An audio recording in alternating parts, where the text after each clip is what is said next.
All right, so I picked up this really cool vintage Kennedy toolbox. I'll just show you how this works here. All right.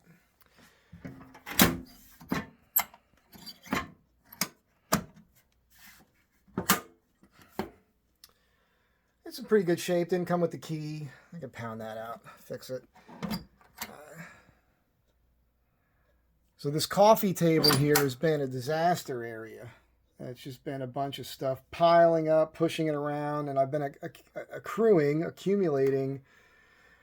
I picked this up a while ago. Check that out. I don't even smoke. Well, I don't smoke cigarettes. It's aluminum. I just thought that was cool. I'm going to put some leather on the back of that. I've had this for years. Love those things. But anyhow, $30 for this. If you look this up, they're like, I think on Amazon, they're just under $600. I've seen them online for over $800. So up here in the top, you know, we've got the stitching pony, my measuring straight edge, my hammer, my token-all, some leather in here, thread, contact cement. This is the, you need this when you're punching holes. Use those clamps all the time. And then I'm just kind of organizing, so it's probably all going to change, obviously, right? Just put all this stuff in here. So up here I've got my watch, you know, the spring bar removal tool. I use the scissors here. Yeah, my little tools I need when I use these a lot. Underneath here, I've got my bevelers. Been collecting those already. Got a couple different skiving knives. I just kept them in the box because they fit in here. Hang on a second. There we go.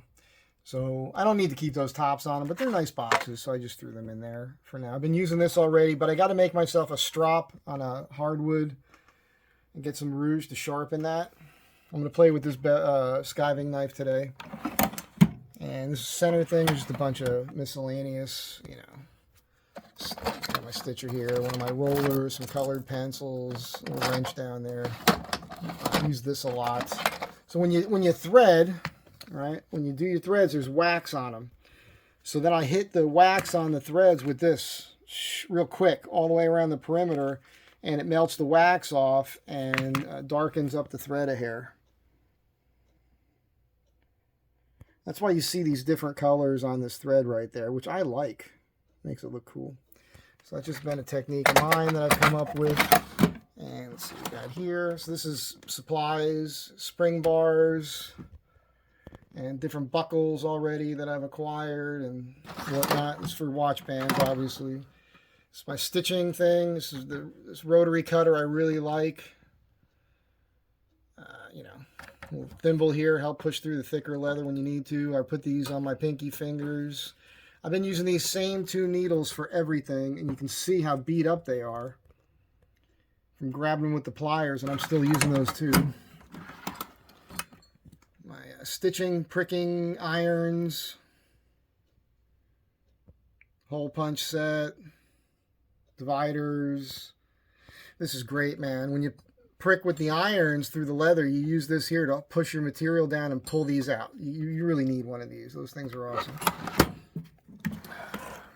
There's a couple watches that are ready to go if you guys are interested. Then I've got some other watches on deck here.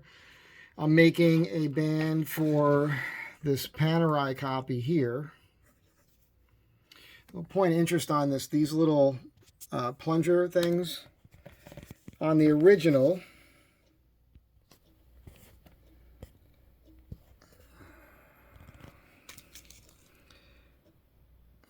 it's not going to focus. It's going to be one of those things. Anyhow, on the original watch, you would push in on this and it relieves the spring bars. But on this watch, they're screws.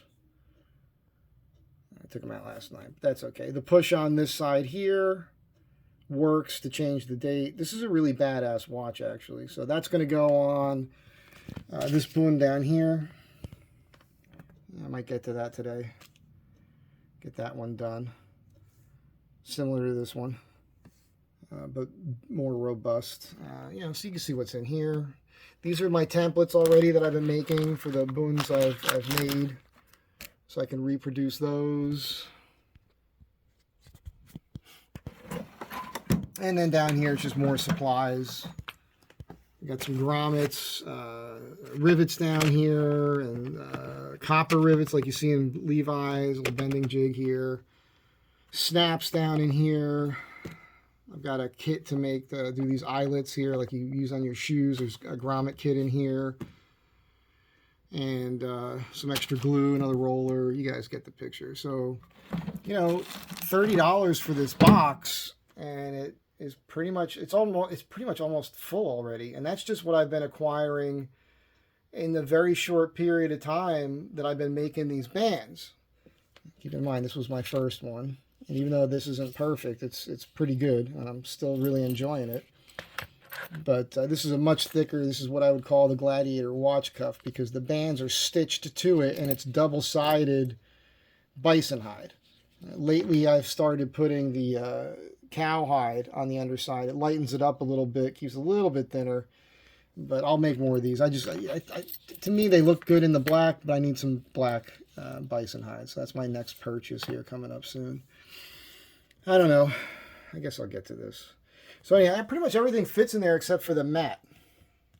I was thinking about that. I was thinking maybe I can glue a mat on the back side of this, and that's enough room to do a lot of cutting.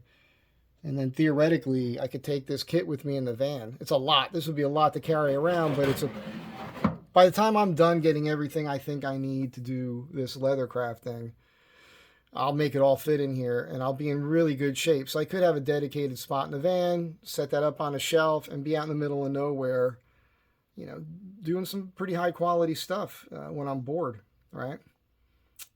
Yeah. Pretty cool, man. You guys have a great day. Again, just to point out, this was a swap meet find for $30. I saw it had a bunch of stuff in it, and I should show you what it came with, but I'm not going to get into some machinist tools. I had to go out and buy a cheap cart, like a rolling cart for $5 to put this on, so I could actually get it out of the out of the swap meet. That's it. Bye.